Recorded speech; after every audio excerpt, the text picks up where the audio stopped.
and welcome to this edition of Tips and Tricks.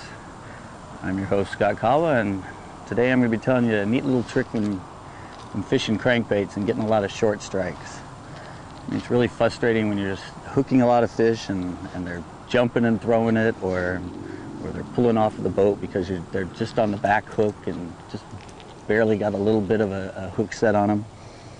And what they're actually doing when they're doing that is they're not actually nipping at the hook. They're nipping at the very end of the actual physical bait.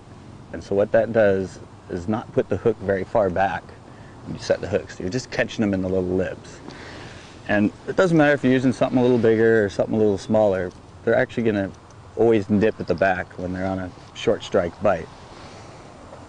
So what I like to do is take one of the split rings that comes on the hooks originally, and I add it to the split ring on the back of the lure, and then I attach my hook. Now, it doesn't look like much, but just moving it back this little 1/8 of an inch can really get it a little further back, get it behind the jaw so you can get a good hook set. And you'll find if you do this when they're short striking, you'll end up getting a lot more of those fish to the boat.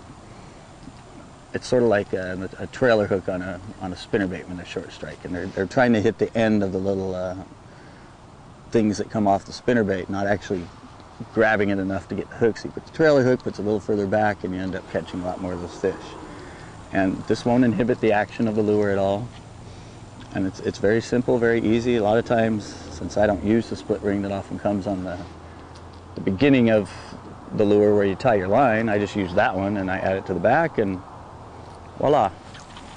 Give it a try, and hopefully it'll help you get a lot more of those short strike fish to the boat. Until next time.